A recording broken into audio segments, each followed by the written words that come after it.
L'heure est grave. Le temps est venu de réconcilier la grande nation haïtienne avec elle-même pour permettre aux générations futures d'échapper aux horreurs de cette brutalité inconcevable. Peuple haïtien, concitoyennes et concitoyens, l'accord du 3 avril 2024 a permis la mise en place du Conseil présidentiel de transition. Il est le résultat de négociations laborieuses, de concessions et d'abnégation de la part des acteurs politiques et de la société civile pour restaurer la dignité nationale, rétablir la sécurité, garantir la paix et la stabilité dans le pays, et enfin boucler cette période de transition par la réalisation d'élections libres, honnêtes et démocratiques. Il nous faut travailler ensemble pour faire face à l'urgence de la situation. Le travail est immense.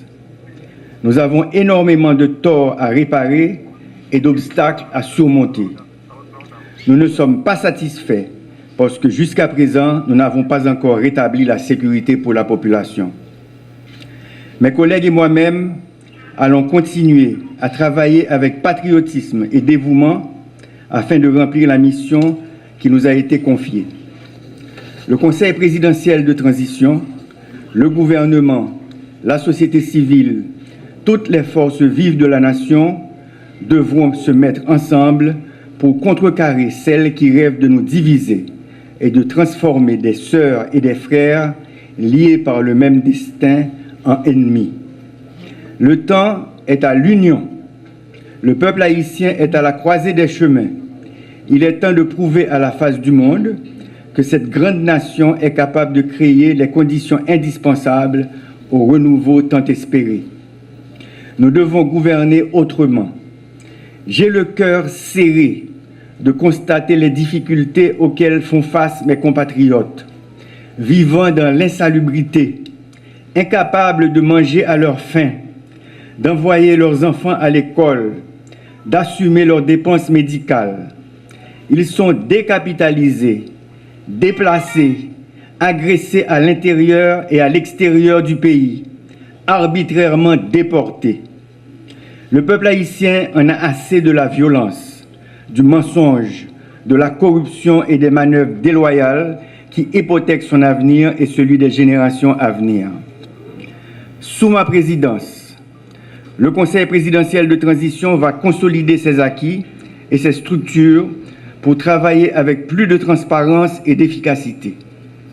Le peuple haïtien a besoin d'espoir et surtout de sécurité pour vaquer librement à ses activités. Il nous faut éviter la confusion, la méfiance, les malentendus, les querelles de chapelle. Nous devons oublier nos intérêts personnels afin de prioriser l'intérêt national. Le rétablissement urgent de la sécurité, la réhabilitation de nos institutions républicaines, l'élection de nouveaux dirigeants et représentants de la population, selon les 5 chantiers de la transition, sont des défis urgents à relever ensemble. Le Conseil présidentiel de transition va s'assurer que la responsabilité de chacun est comprise et assumée. Peuple haïtien, j'en force politique que te met ensemble dans l'accord 3 avril 2024 là.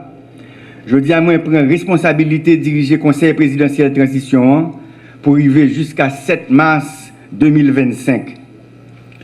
Je nous t'ai bagay la pas facile. Nous remettons en place un exécutif de tête. Nous créons un comité pilotage qui travaille sous conférence nationale là avec réforme constitutionnelle là. Conseil électoral provisoire vient pour l'installer au complet dans un petit bout de temps. Commission justice, vérité et réparation fin mettre en place. Nous gagnons un nouveau chef de la police avec un nouveau état-major l'armée. Base force multinationale fini et puis commencer à recevoir troupes internationales. Budget l'État exercice 2024-2025 validé. Nous commençons à mettre en place programme rentrée scolaire avec assistance pour parents et élèves. Nous recrutons policiers et militaires par nous. Nous faisons célébrer reprise travaux judiciaires. Nous allons continuer à progresser. Travail qui était en pile. Je vais avancer dans tête collée avec tous les collègues dans harmonie avec le Premier ministre là, avec tous les membres du gouvernement, avec toute force dans le pays pour nous arriver à bon résultat peuple a attendre depuis longtemps. Ça fait 50 ans depuis que je suis engagé dans le combat politique pays. Je toujours voulu pour Haïti venir un pays côté toute petite li capable de vivre tant que monde. Sans pas besoin de prendre humiliation de l'autre côté. L'idée n'a pas changé. Le principe n'a pas changé. L'objectif n'a pas changé. Il faut qu'il y ait un gros changement dans le pays. Mais ça n'a pas qu'à faire avec violence ni dans le gourmet. C'est dans le dialogue, la conférence, la parler ensemble, la chita attendez, chita parler. Il faut que la sécurité ait été priorité numéro 1 du gouvernement. Je remercie tous les policiers, tous les militaires, tous les juges, tous les commissaires gouvernement qui prennent responsabilité dans l'État pour continuer à faire travail avec conscience, avec patriotisme, avec honnêteté pour la sécurité blaïe dans le pays. Je demande à tous les journalistes, leaders religieux, professeurs, directeurs, opinions, pour continuer à faire éducation peuple. Mesdames et messieurs, nous nous mobilisons pour la réussite de la transition.